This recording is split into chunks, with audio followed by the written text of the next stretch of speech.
अस्सलाम वालेकुम। अबरार रशीद आपकी खिदमत में एक मरतबा फिर हाजिर है और मेरी आपसे वही रिक्वेस्ट कि अगर अभी तक आपने मेरे चैनल को सब्सक्राइब नहीं किया तो प्लीज़ इसे सब्सक्राइब कर लें।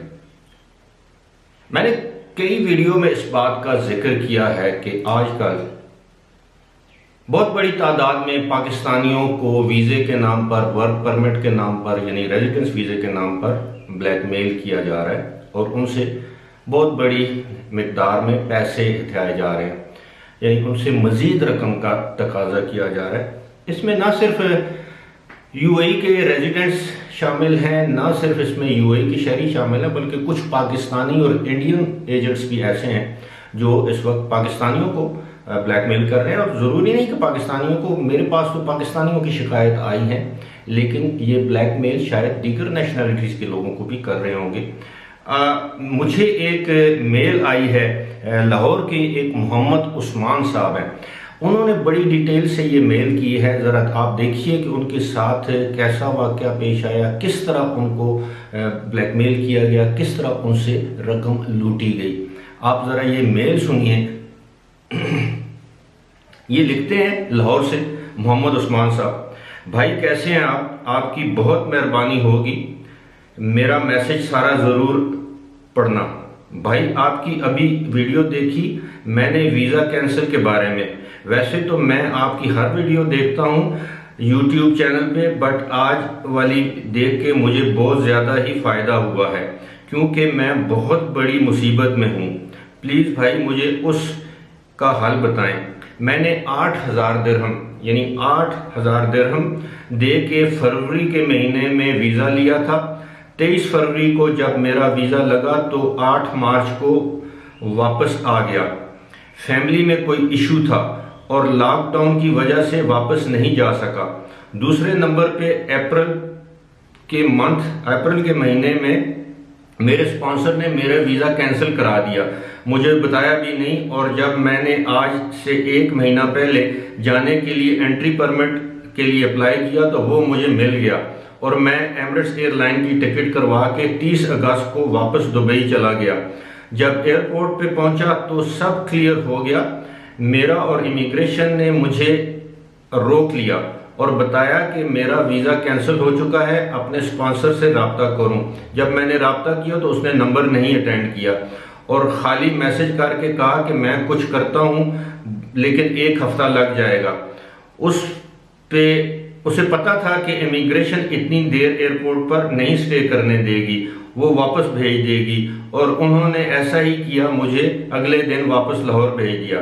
मैंने जब उसे बताया तो उसने मुझे कहा कि अब और पैसे, उतने ही पैसे दोबारा दो तो तुम्हारा वीज़ा का कुछ करता हूँ, नहीं तो तुम कभी भी दुबई नहीं आ सकोगे। मैं तुम्हारी इमिग्रेशन कैंसिल कभी नहीं करवाऊंगा अगर तुम पैसे मजीद दोगे।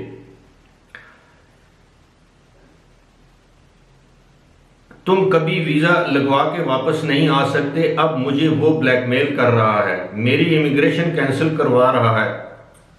और भाई मुझे आप बताएं, मुझे उस इंसान ने मुझे बर्बाद कर दिया है, आप ही हेल्प करें और प्लीज़ मुझे कोई हल बताएं, आपकी बहुत बड़ी नवाजिश होगी। और ये भी लिखा है कि क्या मैं विजिट वीज़ा लेकर वहाँ पर जा सकता हूँ।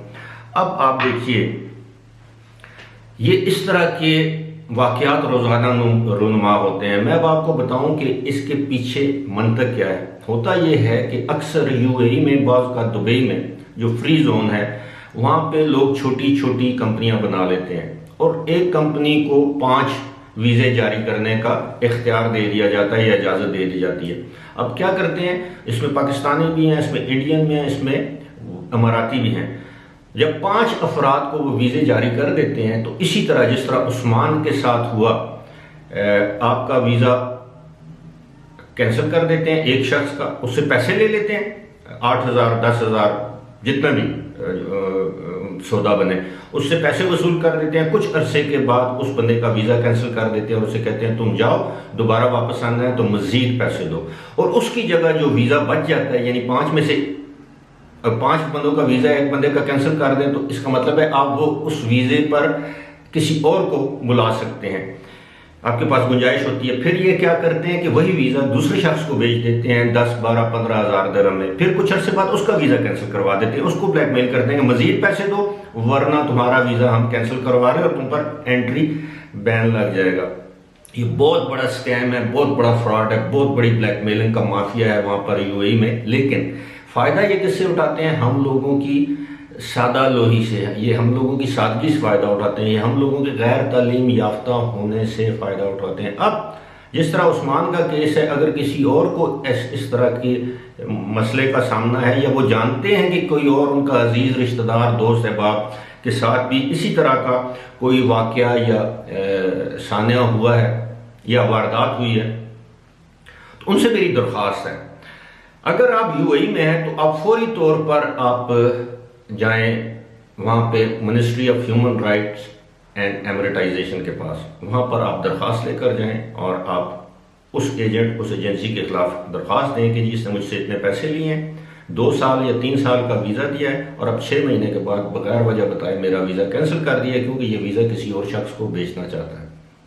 या अगर आप पाकिस्तान आ चुके हैं तो ज़ाहिर है आपने वीज़ा किसी पाकिस्तानी एजेंट के ज़रिए लिया है, जिस तरह उस्मान ने ये नहीं बताया कि ये शख्स पाकिस्तानी है जो उसका कफील या उसका एम्प्लॉयर या स्पॉन्सर था या किसी और मुल्क का शहरी।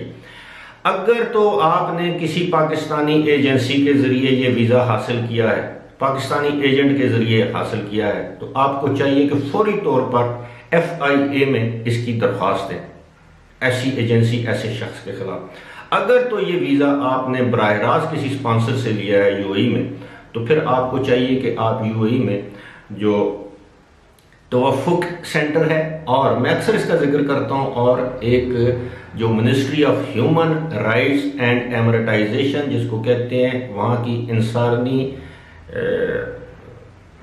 हुकूक की जो वजारत है, बल्कि इंसानी वसाइल की जिसको आप कह लें, उसको भी आप कह सकते हैं। अब मुझे ये बताइए कि जो लोग, मैं एक अपनी तस्दीक कर दूं कि ये ministry of human resources and Emiratisation है, ये ह्यूमन राइट्स नहीं है, लिहाजा MOHRE इस मिनिस्ट्री की वेबसाइट पे जाएं, वहां पर आप खुद जाएं। और दूसरा है तवफ़ुक। अब ये सेंटर है, ये आपकी शिकायत लेने के लिए खोले गए हैं। आप इनके पास जाएंगे तो आप जब शिकायत अपनी दर्ज कराएंगे तो यकीनन इस पर अमल होगा। ये पाकिस्तान की तरह नहीं है कि आप शिकायत दर्ज कराएंगे तो इस पर जो मुतल्लिका डिपार्टमेंट है, महकमा है, वो खामोश हो जाएगा। मैं एक मरतबा फिर उस्मान को मुखातिब करके, उस्मान जैसे दीगर लोगों को मुखातिब करके कहता हूँ कि अगर आपके साथ किसी पाकिस्तानी एजेंट के जरिए जो जामन बना है, जिसने कहा है कि मैं आपको वीज़ा लेके दूंगा, चाहे वो विजिट वीज़ा है, चाहे वो वर्क परमिट है, चाहे वो रेजिडेंस वीज़ा है, अगर उसके ज़रिए आपने वीज़ा हासिल किया तो आप उस शख्स के खिलाफ पाकिस्तान में FIA के पास दरख्वास्त दे सकते हैं और उसके खिलाफ मुनासिब कार्रवाई की जाएगी। उसका लाइसेंस कैंसिल हो सकता है, उसको जुर्माना हो सकता है, उसको कैद हो सकती है, और सबसे बढ़कर ये आपके जो डूबी हुई रकम है वो बरामद हो सकती है। दूसरी जानब अगर यूएई में इस तरह का वाक़या हुआ है, आप एक लेटर लिखें, ये ministry of human resources of Emiratisation, और दूसरा लेटर आप लिखें ओवरसीज पाकिस्तानी फाउंडेशन में कि जी मेरे साथ ये फ्रॉड हुआ है, मेरे साथ ब्लैकमेलिंग का वाक़या हुआ है, ताकि आपकी रकम बरामद हो ना हो, आइंदा दीगर लोग इस तरह के फ्रॉड से महफूज रह सकें। मुझे उम्मीद है कि इस तरह के मजीद अगर केसेस सामने आते हैं तो आप मेरे साथ, जो मेरा ईमेल मेरे लिंक में होता है, आप उस पर मुझे मेल भेजकर आप अपने कवायद मुझे भेज सकते हैं। इंशाल्लाह जो कुछ मुझसे मदद हुई मैं आपकी मदद ज़रूर करूँगा। फिलहाल इसी के साथ मुझे दीजिए इजाज़त। खुदा हाफिज़।